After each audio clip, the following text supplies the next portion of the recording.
Good evening, and welcome to Voices of the Vietnam Era, an amazing partnership with the Center for American Values in the Pueblo City and County Library District. My name is Matt Albright. I'm your host tonight, and also proud to be the director of the Center for American Values.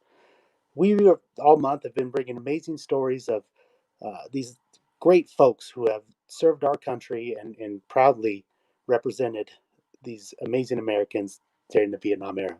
Tonight, we're extremely proud to have someone that's bringing a different sort of view than we've brought to you in the past, Mr. Tom Tudor. Tom is the most recent president of the Tomb of the Unknown Soldier Guards and served at the tomb during the Vietnam War. And tonight, I think he's going to bring an amazing perspective. Many of us know that he travels around the country telling stories of Arlington and telling stories about the tomb, the history. But tonight, we are so happy to hear his story. Tom? Yes, thank you, Matt. Great to be here. And yeah, we can go walk through this chronologically, I guess, from the beginning when I was a full-time student at the University of Iowa in Iowa City, Iowa, in January of 1968. And of course, those of us who were around in that era, when we hear people talk about how divided the country is today, a lot of us think back to when we were divided more along generational lines than anything, during the war, when the war was hot, and of course right after the Tet Offensive, which was late January of 1968, and I was in school, full-time student, and of course had a student deferment. And I dropped a course that I was taking. I was having some problems with, and dropped a course, and it took me below the 12 semester hours that were required to be considered by the draft board of full-time students. So I got a notification within probably a week or 10 days to report for physical. And report not for physical, but report that was told that I had lost my student deferment, and then shortly thereafter I got notice to report for physical. So then on the day I reported for my physical, that was a cold day in February of 1968. Boarded a bus in Iowa City and went on Interstate 80 to Des Moines. Of course, Des Moines was my hometown at the time, and of course took the physical like everybody at the time. And if there were any you had any issues, you needed to have letters from your doctor, etc., that you had a certain condition or whatever. And there were a lot of people that were trying to get out of the draft and wanted to get out medically, but there were always some issues that precluded if you had if one leg was shorter than the other. That was a problem. If you had vision problems, and of course there were lots of stories about guys getting out of the physical because of something that happened. This is only a story that I recall from the time that some guy at his physical proceeded to drink his urine sample, and that got him out of his physical right then and there. So and got him out of the Army. Of course, that was one of those things that happened. A lot of people had notes from psychiatrists that they were unfit for service, that kind of stuff. And of course, I didn't have any letters from any doctors. I went ahead with my physical, and went back to school. I was still in school. I just wasn't full time. And about 2 months later, on my 20th birthday, I get a call from my dad, and my dad says, "Well, you got a couple birthday cards here. You got greetings." From your uncle. And I said, "Which one?" He said, "Uncle Sam." And that's when I found out on my 20th birthday that I had received my draft notice. So I was scheduled to enter the United States Army on June 10th, 1968.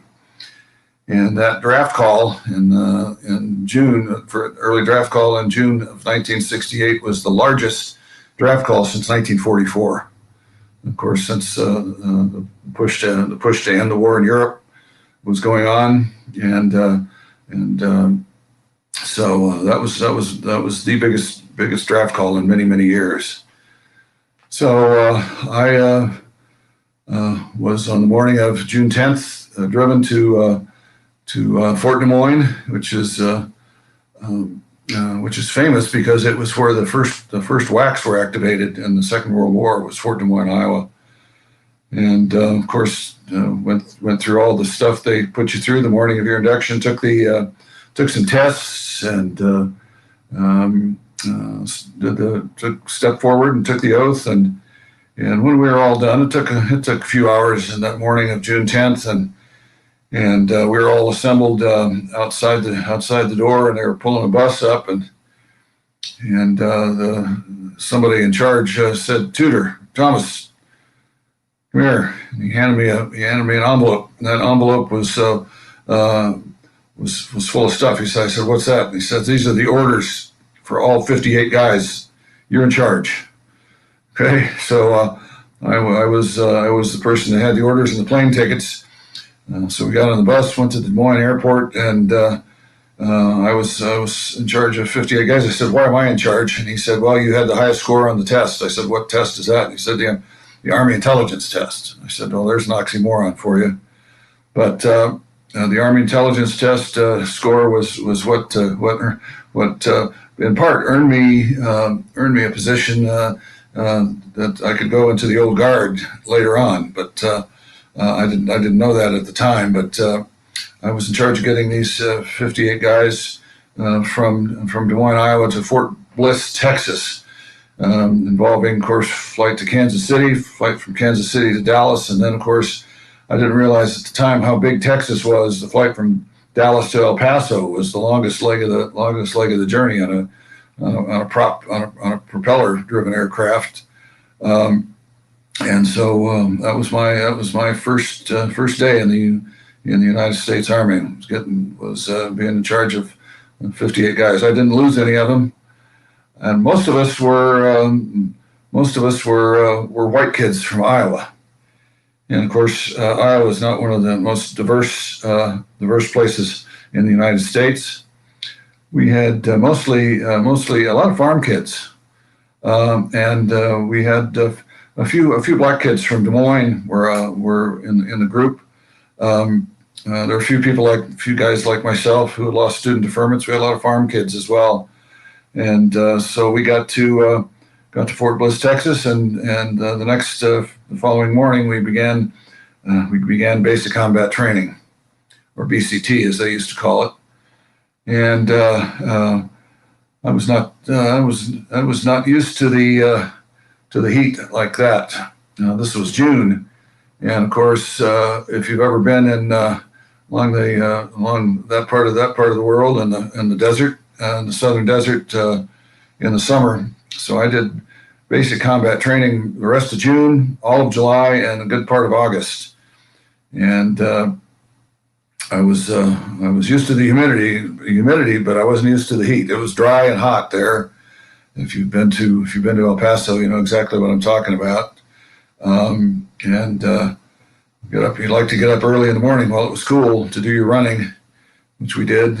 But from there, and we'll sort of flesh this out as we go. I was fortunate enough to volunteer my way to the Old Guard, which is the 3rd U.S. Infantry Regiment, which is the longest standing unit in the United States Army. It's been in existence since 1784. When I volunteered my way from of course, basic training, I didn't volunteer my way to infantry school, but just like everybody who had some college, we had guys with college degrees. We had some guys with even master's degrees in the group. And so anybody who had any college after basic combat training, it was a little bit of a shock to find that all the college guys They didn't go to clerk school. They didn't go to truck driver school. They didn't go to cook school. They didn't go to mechanic school. They went to infantry school. And so when orders came down for, when we found out where we were going at basic combat training, I went to infantry AIT, which is called Advanced Individual Training, or as we call it, Advanced Infantry Training at Fort Ord, California. And of course, Fort Ord is no longer there, but Fort Ord was near Monterey, California. And I went to Fort Ord, California, and spent my schooling time, my advanced schooling time there, learning the skills of the infantrymen. 11 Bravo, for those of you who are familiar with the system of MOS. So I became an 11 Bravo. We were there, and I thought I'd done some running in basic, but we ran everywhere we went in infantry AIT, because they figured you were going to have to be in the best shape you were ever in if you were going to be going into the field in Vietnam. That you're going to be doing a lot of hiking, a lot of movement, not too much in mechanized, but a lot of movement was going to be on the ground, on your feet. That's why they were called, we were ground pounders, grunts, as you would say. So I got trained as a grunt, and the second week that I was there, they announced after at our evening formation before chow that there was a meeting going to take place in one of the buildings there at Fort Ord.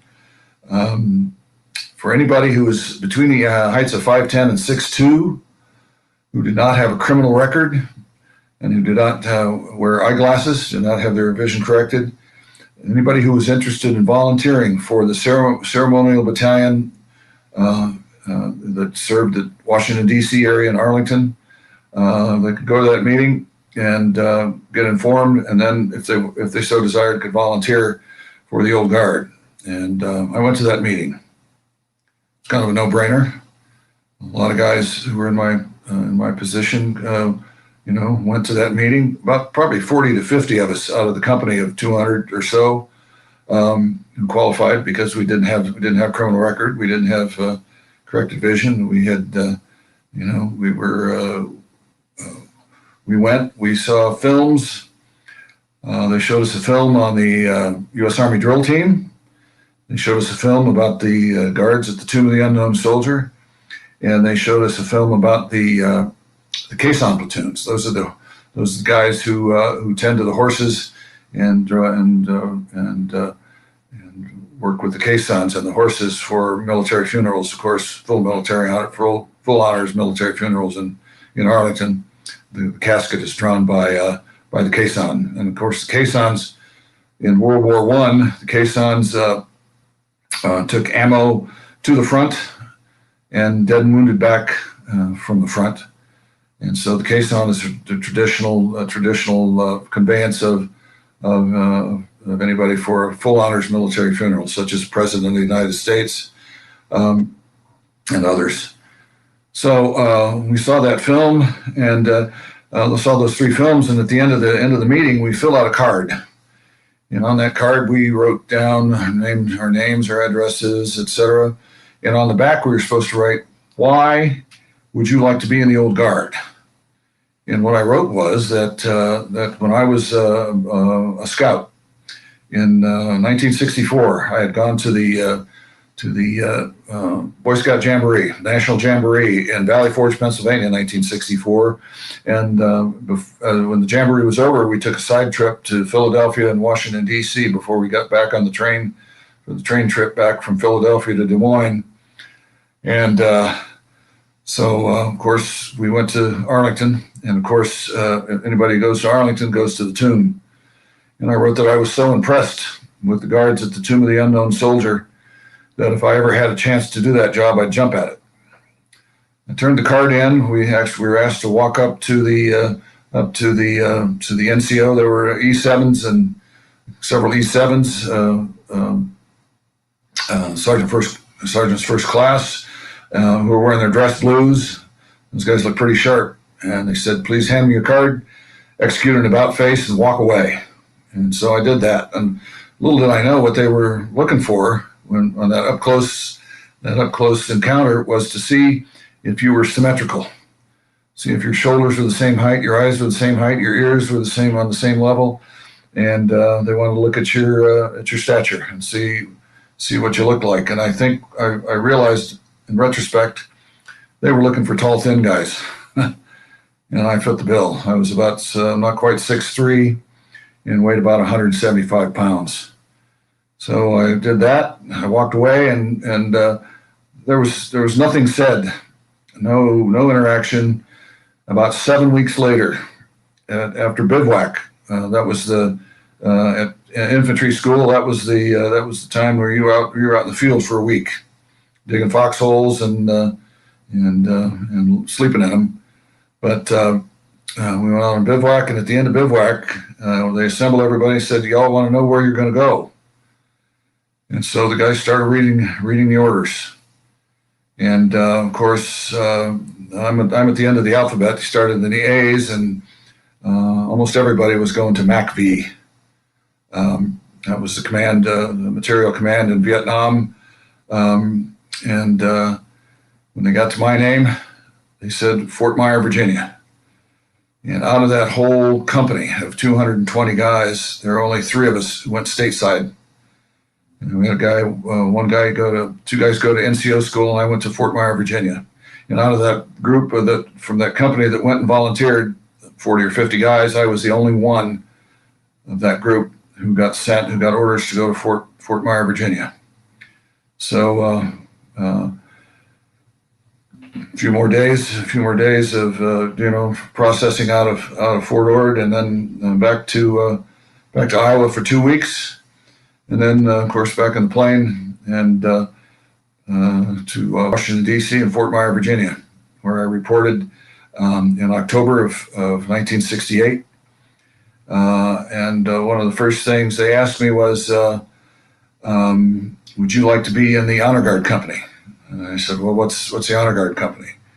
And the Honor Guard Company was the one that had the U.S. Army Drill Team, the Tomb Guards, the Fife and Drum Corps, also the guards at the Kennedy gravesite, and also the first line casket bearers, the first line shooters. And when you see a military funeral, an army funeral, you have the firing party, 7 individuals who fire 3 volleys, or actually 21 shots. But that's not the origin of the 21 gun salute. That has other origins, but. I was given a choice. Do I want to be a shooter? Do I want to be a casket bearer? Would I like to try the marching platoon of the U.S. Army Drill Team? And I said, well, I'm the right size. I'm not a football lineman. I'm more of a marching guy. So I volunteered for the U.S. Army Drill Team platoon, and that is where I went the next day, and started learning to march with the old guard. And of course, the old guard standards were high standards. Your fatigues were always pressed, and your shoes. I learned the art of spit shining. I had not been exposed to too much shining, just the regular shining that you are exposed to. I'm sort of shocked now that I talk to guys who are in the Army now. They don't have anything they can shine. They don't have boots. They don't have leather shoes or boots. It's all Corfam or the fiber. And the combat boots aren't leather anymore. And we shined and shined. And that was if there's anything that we paid more attention to than anything, it was the shoe shine in the old guard. And I was just kind of the new guy, and when you're the new guy in a situation like that, you know about it. They let you know that you're the new guy, and so everything rolls downhill to you, right? And so as the new guy, I was beginning to train. I started marching with the first platoon. I picked it up pretty quickly, and I tell you what, when you're marching with a bunch of guys that are as good as the U.S. Army Drill Team.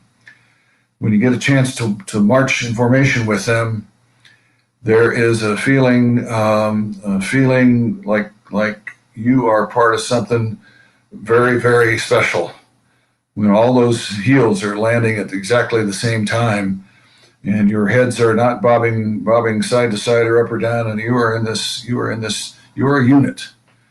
And when you're marching with that unit, and of course, there was a lot of training, and a lot of push-ups, right? Uh, everything was a reason to do 25 push-ups, right? And so after about, I've been in the First Platoon, U.S. Army Drill Team Platoon, Echo Company or Honor Guard Company of the Old Guard. I found out that there was an opening at the tomb of the unknown soldier for somebody just my size. Now, what did that mean? Well, the tomb had three shifts or three reliefs, still does. And in my day, the reliefs were all matched up height-wise. They're not so much anymore. I see a guard change now, and I see a guy that's or a gal. They're women that have earned the Tomb Guard identification badge, and I see what I call Mutt and Jeff guard changes, where one is the relief commander is taller or shorter than the Sentinel, but in my day, you had to be you got chosen for a relief based on your height, and so I was a little over 6'2 3/4, not quite 6'3", and we had a relief that was all that size. Second relief, and that's the relief that I did most of my training with. But you trained with whoever was on duty at the time, and so what I started doing in late November, early December of 1968 was I took my shoes and I walked across Fort Myer, Virginia, and I walked. I got over the rock wall that separated Fort Myer from Arlington and walked through Arlington. There was a section that we always walked through, Civil War graves, and a lot of them were unknown. But usually I was walking over there in the dark, just with my shoes in my hands. And I walked to the National Memorial Amphitheater, walked down the stairs, knocked on the door, and somebody would answer and say, what do you want? I said, I want to train. And they'd say, come on in. And in the basement of the National Memorial Amphitheater, they had a practice mat. And if you've been to the tomb, you know that the Sentinel walks on a rubber mat. It's about 63 feet long. And so that's where we'd go and start to learn. First thing you learned was how to walk, and how to walk without your head bobbing up or down or moving side to side. You learned how to do the glide. And if you couldn't glide, you couldn't be a guard. And I picked that up pretty quickly. And actually within a couple of weeks, I was beginning to get trained up to a point where they were interested in me.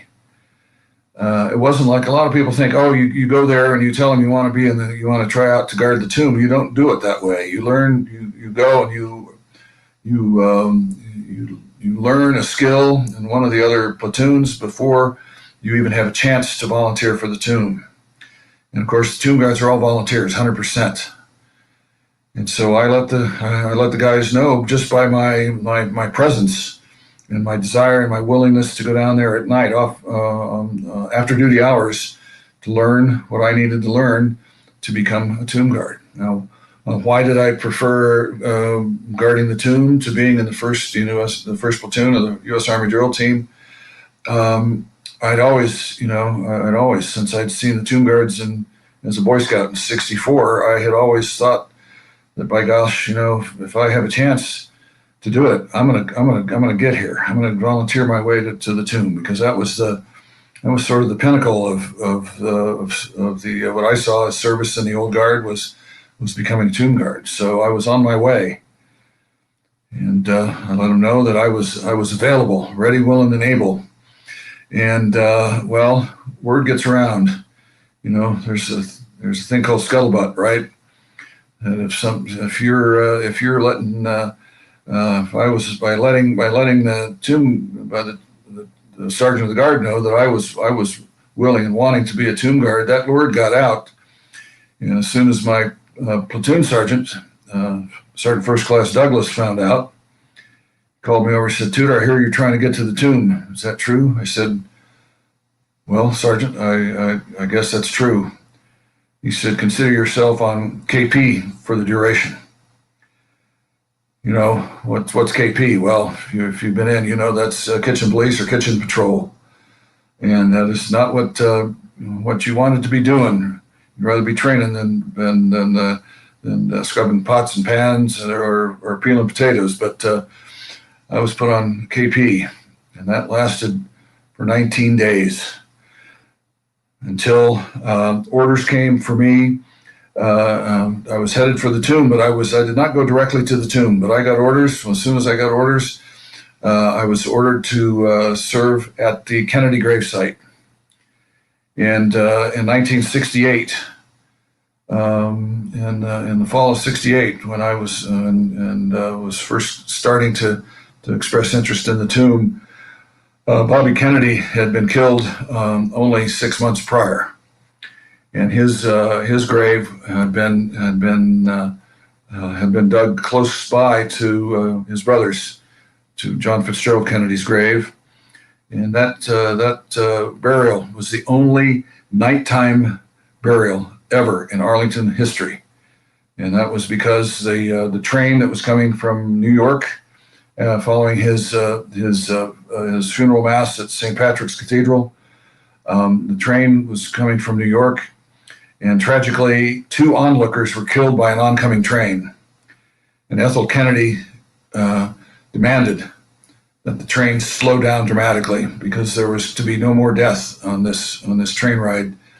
So they didn't get to the cemetery till well after dark.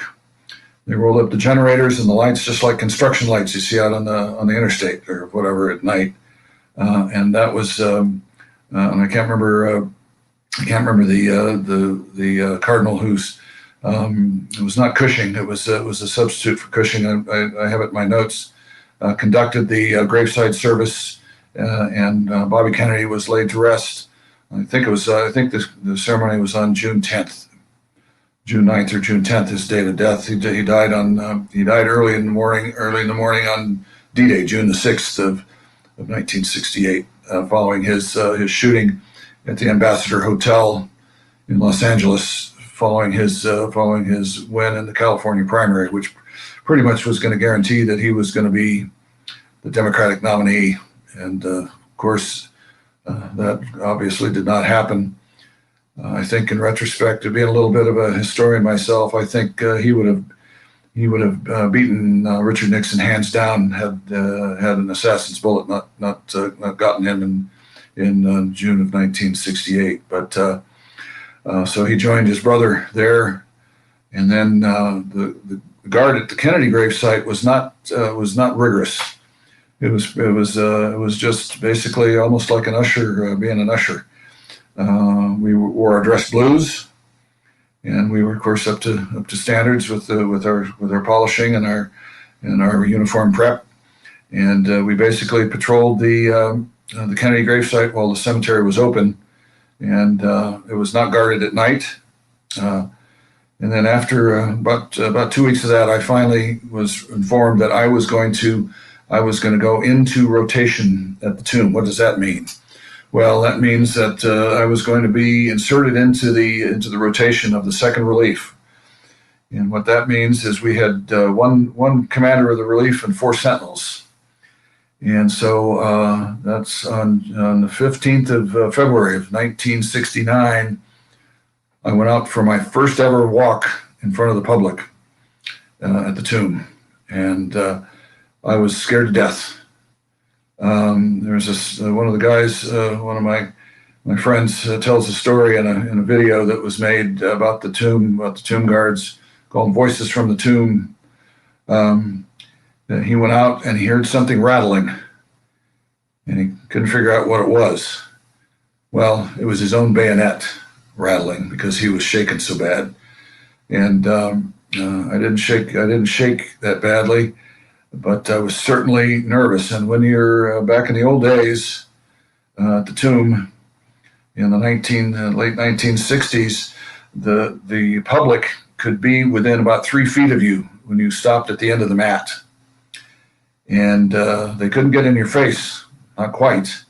They were close enough that they could touch you and you could hear them talking. But that was the first day that I walked the mat, and from then until I walked in rotation, from that day through the spring and then into the summer. And if I can tell you what was challenging, you always see the pictures of the tomb guards with snow on their shoulders or snow on their hats or whatever, walking in the cold and snow. I would give that any day. I would walk a cold day rather than walk in the heat of the district summers. And summertime in Northern Virginia in the District of Columbia, we called it the 95 rule, 95 degrees, 95% humidity. And we, of course, drank water like crazy on our days on. That's the first place I was ever at that had a water cooler. And the Tomb Guard quarters, which were located in the basement of the National Memorial Amphitheater, had water cooler. And of course, we had a little window air conditioner. That was about it. But that was when you got off, when you were done with changing the guard, you went downstairs into those quarters, and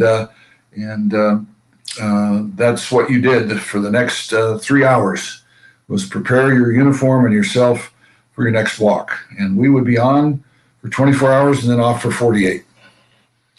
And we would go into the cemetery at 7 a.m. Usually got there before 7 because we wanted to make sure we were suited up and ready to go at 7 a.m. So 7 a.m. was when you were ready to be posted. If you were the first sentinel on duty that day with your relief, and sentinel posting at 7 a.m.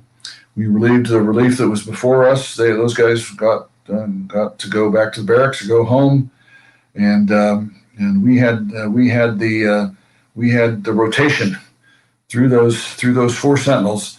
Hour on, 3 hours off, until the cemetery closed in the evening. And of course, in the summertime, cemetery is open until 7 p.m. And then the cemetery closes, and then we go to 2-hour shifts. When we go to 2-hour shifts, 2 hours on, 6 hours off. And what would you do when you're 6 hours off? If you had everything done that you needed to be done before your next day on duty, we had a bunk room, and that bunk room had I think we had three bunk beds in there. Of course, room for 6, and then you would if you could curl up and get a little bit of sleep, and it was in the wintertime, it was sort of you always wanted to find a warm bunk to curl up in. Because that was kind of down in the basement of the amphitheater. It was not a warm room, and what you would hopefully find would be a warm mummy bag to sleep in until your shift came up. But you'd be on 2 hours and off 6 at night. And of course, DC is not in the coldest part of the country. It can get cold at night there, especially when a cold front has passed through, and temperatures in the teens were not unusual. I mean, it can be mild. We can have some milder nights in the winter in DC, but some of them were cold. And you were by yourself. You weren't. You had certain things you had to do. You had to. The Sentinel box was open to you, so you could stand in the Sentinel box. And some of you who are familiar with the tomb are familiar with the. It's a little green. It's a green canvas-covered building, canvas-covered structure at the end of the mat. And I when I speak to kids, I tell some of them it's the size of a phone booth. A lot of them don't know what a phone booth is, but it's about the size. And I tell them it's about the size of a porta potty, and you can stand in there. Now they have a heater in there. They didn't have a heater in back in the late 60s and 1969 and 70 when I was assigned there. And so you can go in that at night. You have to keep your weapon, of course, while you're in that, while you're out of the box, has to be at shoulder arms or port arms. In other words, that weapon has to be on your shoulder or in front of you. And if you go in, the only time you could ground your weapon was inside the Sentinel box. You could ground your weapon and go to what they call order arms. So you could rest the M14 on the floor of the Sentinel box. But the Sentinel box just offered a little bit of protection from the wind, and 2 hours can be a pretty long time when you're wearing. And of course, we went to battle dress, what they call BDUs, battle dress uniforms at night. So we did have the trooper caps, so with the ear flaps, but we never had any ear covering in the daylight hours all year round. We had no ear covering, and so you see these pictures of the guys walking the mat now. They have these big trooper caps on, and they have these big leather gloves. We had the only thing we had in the daylight hours were cotton gloves, one layer of cotton, and if it snowed, it snowed. And actually, some of my best recollections of walking the mat pretty much by yourself when it was snowing hard. And that was a pretty special time. But one of the remarkable memories I have of the tomb is nighttime. In 1969, I started in February of 1969. There were no lights. The tomb itself was not lighted. The American Legion had purchased canister lights, what they call can lights, and those were mounted in the trees near the tomb. And I think it was around the 20th of March. The 20th of March was when President Nixon flipped the switch at the American Legion convention that turned the lights on at the tomb remotely. And I'm trying to remember. I think I might have even been on the mat when the lights first went on at the tomb. But before that, in my first little over a month at the tomb, there were no lights at night. And I tell you what, to be out there by yourself at midnight when there was a full moon overhead was something that I cannot describe in words. That when that full moon is overhead, and you look out, and if those of you who have witnessed, who have experienced Arlington, know that the graves seem to go on forever. And when that full moon was out, and you could stand there and look out and see gravestones disappearing into the distance, and you're there with the three individuals who World War I unknown, the Korean War unknown, and the World War II unknown. And I tell you what, a lot of the time that you were out there, you thought about those guys. You thought about who they were. You thought about how they died. You thought about the circumstances of their deaths. Were they killed? Were they killed in did an artillery round land right at their feet and pretty much kill them right then? Some of them could have frozen to death, depending on where they were and when they were. Somebody at the around the Battle of the Bulge could have frozen to death. Of course, the guys in Korea that war is particularly gruesome, and there are a lot of ways to die in war. And you always thought about the guys that you were guarding, your brothers in arms that you were guarding, and who they were, who was left behind, and seeing all the graves disappearing into the distance. You thought about them too. You thought about them. Not every grave at Arlington is a life cut short. Some of them are long lives. If you walk through a section of Arlington, you see people who died as old men, but you see a lot of graves. Guys were 18, 19 when they're dead at their date of death, and especially sobering is Section 60, which is a section I've visited every time I've been back in recent years, and that's where all the the KIAs from the War on Terror and from from Afghanistan and Iraq are buried. The guys who were KIA there by IEDs or by enemy fire. But that is sometimes called Section 60, sometimes referred to as the saddest acre in America. But the unknowns were in a class by themselves. And of course, there are about 6,000 unknowns buried at Arlington. The bulk of them are from the Civil War. There's a mass grave up near the Arlington house, or the mansion, where Robert E. Lee and his family used to live, and that is a mass grave of 2,111 unknown soldiers from the fields of Bull Run and the route to the Rappahannock that were buried there in 1866. But at night, people ask you, was it spooky in Arlington at night? No, not the least bit. The only thing you worried about at night was the sergeant of the guard sneaking up on you, because you had orders to, if you heard anybody, was to challenge them. Halt! Who goes there? Loudly, and then if they identified themselves, you'd say, advance and be recognized. But the sergeant of the guard would, on occasion, at 4 o'clock in the morning, see how close he could get to the tomb without you seeing him. And I had one experience where I didn't halt him soon enough, and I had some extra duty the next day, but he didn't get up to the tomb. I stopped him before he got to the tomb, but he got closer than he wanted me to let him get.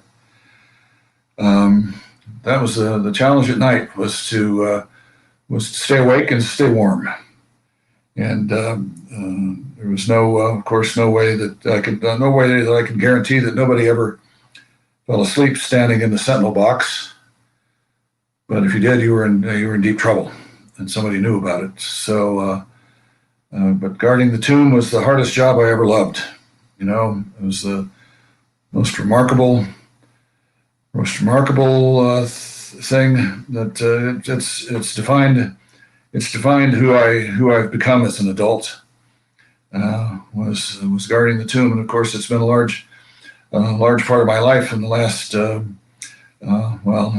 30 years. I began speaking about Arlington and the tomb in the late 1980s, and I've had the privilege to have spoken to over 1,000 audiences in 24 states. And the ones that really stick out in my mind are being asked to speak at the National World War II Museum on Memorial Day of 2016. I was one of two featured speakers at their Memorial Day event in New Orleans at the National World War II Museum. And that was a very special event. My video, of course, that is a marvelous venue. If you've never been in there, if you have any sort of a passion for World War II and you have not yet visited the National World War II Museum, it is over the top. I spent the better part of 2 days in the museum when I wasn't involved in the speaking event. You could spend a week there easily, because there's so many narratives you can listen to. Just sit and listen to stories from soldiers, from all soldiers, sailors, airmen, and Marines, and Coast Guard, from all walks of life. But I've also been privileged to speak at the Gerald R. Ford Museum, Gerald R. Ford Presidential Library, which are in two different places. The Gerald Ford Museum's in Grand Rapids, and the Gerald Ford Library's in Ann Arbor, where he went to school and played football. Also, I've spoken twice at the Herbert Hoover Library and Museum, which is close to my old stomping grounds, close to Iowa City. West Branch, Iowa is just 10 miles down the road from Iowa City. And also, I had the great honor and privilege of speaking at the Dwight David Eisenhower Library and Museum on the 50th anniversary of his death. And I was just incredibly fortunate that when Ike died at Walter Reed Army Hospital on the 28th of March of 1969, and they took him from the funeral home. They took him to the National Cathedral. He lay and stayed at the National Cathedral, and then on the 30th of March, they brought him over from the cathedral to the Capitol building to Lion State. And so my relief was not on duty that day, and they came down and handpicked about 6 of us to go to the Capitol and get dressed up, get in your blues, and come on to the U.S. Capitol building. And what we did was we opened car doors for dignitaries as they arrived for the services at the Capitol Rotunda for Dwight David Eisenhower. Of course, everybody who was anybody in the world in World War II that was still living was there. So Charles de Gaulle and Adenauer, all the heads of state, people who've been heads of state in Europe. And so the first car door I get is to open is the Shah of Iran's car door. And of course, I step aside, let him out. He's not very big. He's about 5'6", and he gets out and walks up. The next car door I get is Emperor Haile Selassie, and Haile Selassie was, of course, Emperor of Ethiopia, and is a revered individual in the Rastafarian religion. Haile Selassie was all of about 4'10". And I opened his car door, and I can't remember if I offered my hand and helped him get out of the car, because he was sitting way down in that big old back seat of that limo. And then the next one I got was George Romney, Mitt Romney's father. George Romney was Secretary of Commerce for Richard Nixon. And then the last door that I opened was Speaker of the House John McCormick. And then after that, I was standing there, of course, waiting for another car to pull up, and the Nixons came walking by. And when I spoke at the Nixon Library in March of 2019, I was asked to lay a wreath at his grave, which is right there on site, with his youngest daughter, Mary Jean Eisenhower. And I asked Mary Jean, were you with your brother and his father-in-law that day? When yes, they were. She said she was in that group that walked right past me. And the Nixons were just right there. And David Eisenhower, who married Tricia Nixon. And so she said she was there. So I was very, very, very honored and privileged to help her lay a wreath at her grandfather's. She was the youngest granddaughter at her grandfather's grave in March 2019. But of course, everything you've heard about tomb guards is not true. But I tell you what, one thing that we did do was, as soon as we walked out of our barracks, or of our quarters in the National Memorial Amphitheater, the second that we walked out of that door, we froze our face, and that face remained frozen for the next hour and 8 minutes until the ending guard change of that shift was done. Now, we walked, back in those days, we walked a full hour on the mat, year round, summer, winter, didn't matter. Right after I left, they started going to half-hour walks during the summer hours. After daylight savings time begins, they walk only half-hour shifts.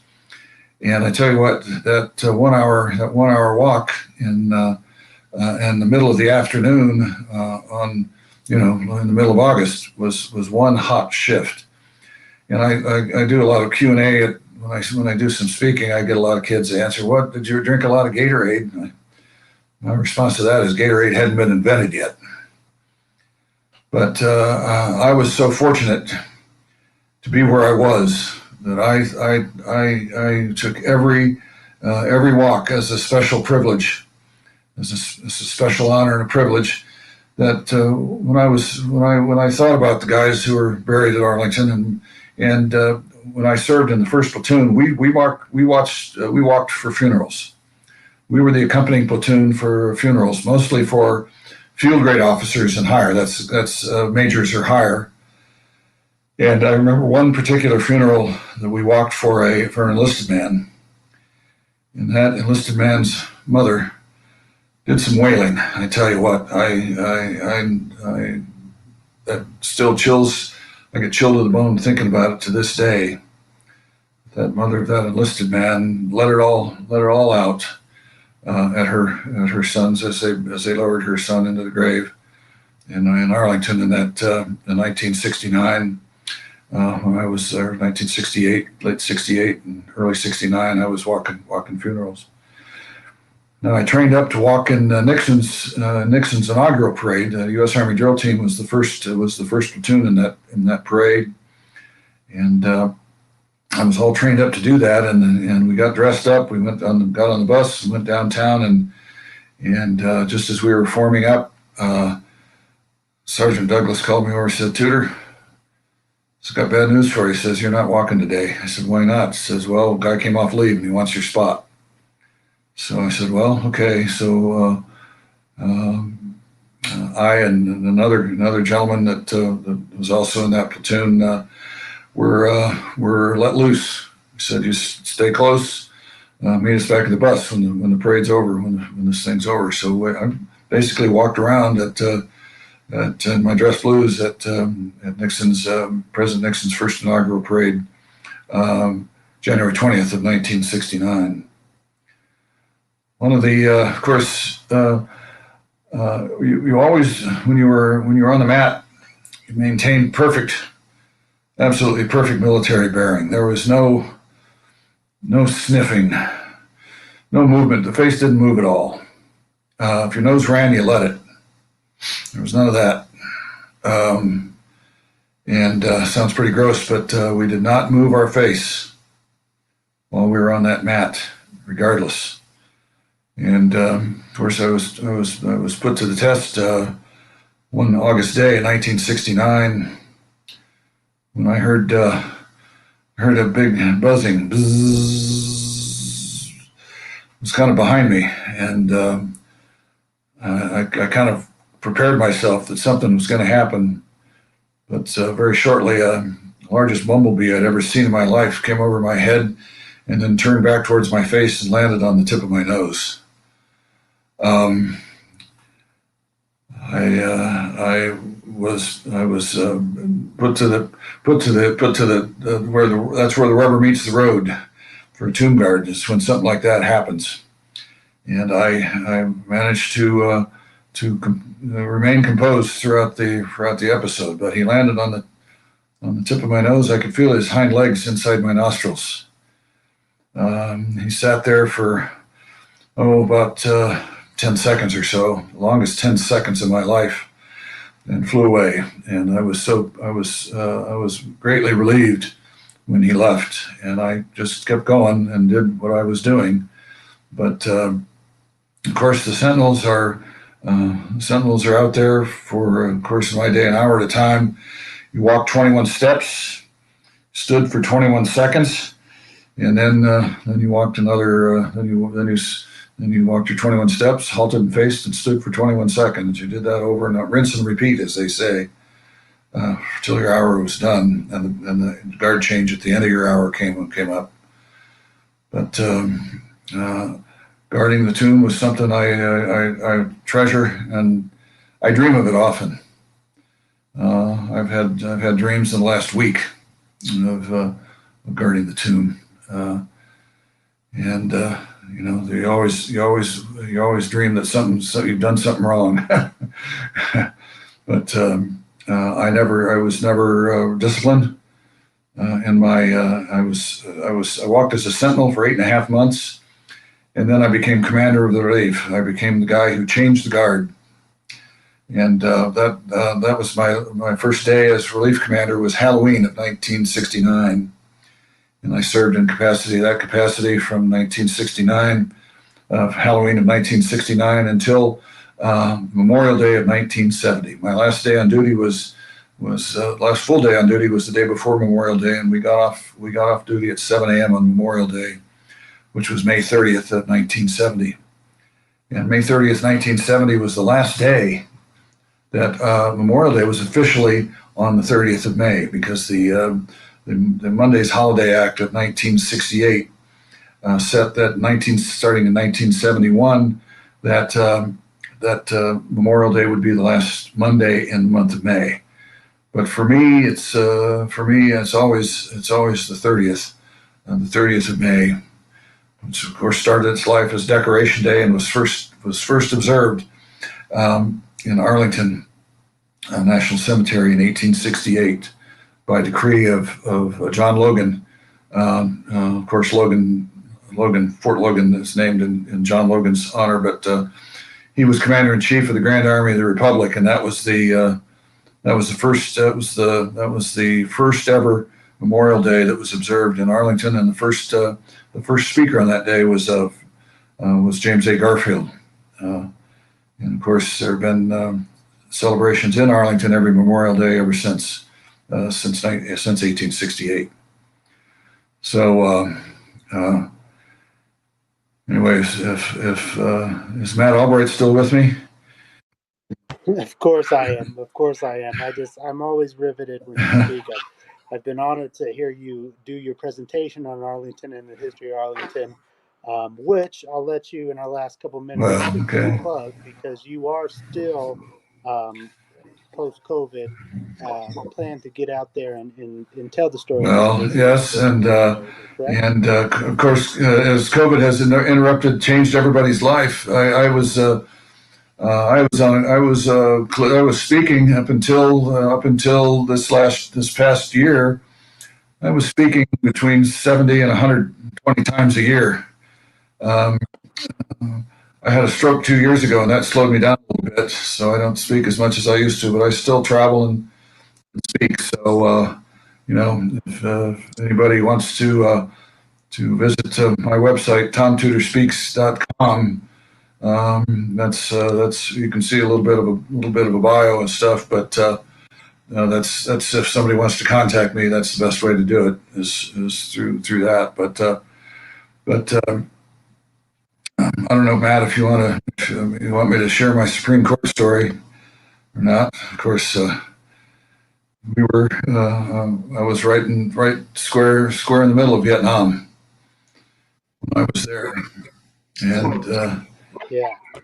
So one thing we do, and unfortunately time's a little bit short, but we will definitely have you back down at the center and gather this and make this available. But one thing we've been asking all of our Vietnam veterans, especially those that have a message. A lot of our Vietnam veterans are still struggling with some of these wounds. Would you like to give a little message to our Vietnam veterans, just to those, especially those that may be struggling? Well, especially the guys that served at the same time that I did. And one of the things that you talk about, and you and I talked about this the other day, Matt, about racial divisions and ethnic divisions, and in Vietnam, in that era, people talk about how divided we are today. And in that era, we were divided along different lines, and they were generational lines. And I went to basic training at Fort Bliss. Of course, my group that I went with from Iowa was mostly white kids, farm kids, or college educated kids, and I'd never been around. There were a bunch of I was around Hispanic kids for the first time in my life. There were a bunch of Hispanic kids from San Antonio, and a whole bunch of black kids from Houston in my training company. And it was amazing to me how we were not at odds with one another at all. We were all in this thing together. It's just like COVID. We're all in this together. But in basic training and in infantry AIT, we were all in this thing together. It didn't matter what color your skin was or what language you spoke. We were all kind of in the same. We were passengers in the same boat. Yeah. And while I was, you made friends. You make friends easily when you're away from home like that.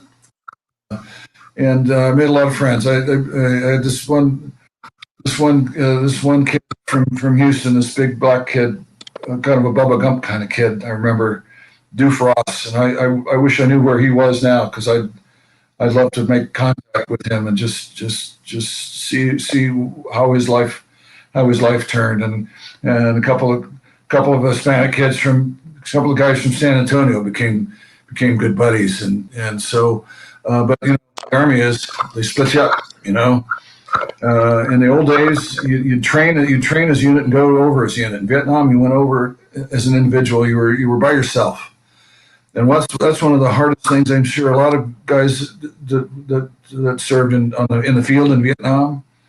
You went over. You were by yourself. You weren't with guys you knew already. You were the new meat. The new guy in the unit. And you took a lot of heat, and there were the only divisions I saw in training were divisions among individuals, and at basic, there weren't any fights at basic. In infantry school, infantry AIT at Fort Ord, especially toward the end of training, there were fights almost every night in the barracks. It was usually between two individuals who had gotten crosswise, and I. Being the peacemaker, I was always in the middle, pushing them apart. And maybe this day and age, I would not be there, but I was then. I was sort of a pretty big, tall guy. I'd get in the middle and push them away. Well, Tom, honestly, what you're doing with your message now, and I think you are helping some of those divides. As you continue to tell stories, as you've said to me many times over, especially when those graves are on the ground, it doesn't matter black, white, Hispanic, religion, creed, color, any of that. Those men went and served our nation, and many of them sacrificed their lives. And even if they lived a long life, that are buried there, whichever cemetery, their service and sacrifice needs to be honored. I want to thank you so much for speaking tonight. Always a pleasure. I've had the honor of doing it several times, but in partnership here with the City and Pueblo County Library District, it just really is great to have you on this program. And I remind everybody watching to continue to, we have another one next week, and then also get registered for the big program. Again, this is all based around the All Pueblo Reads program. This year's book is The Things They Carried by Tim O'Brien. If you haven't read it yet, go pick it up. Also, log on to the library website or follow them on Facebook. Get registered for the big program, and we'll see you next time. Thank you so much. Good night.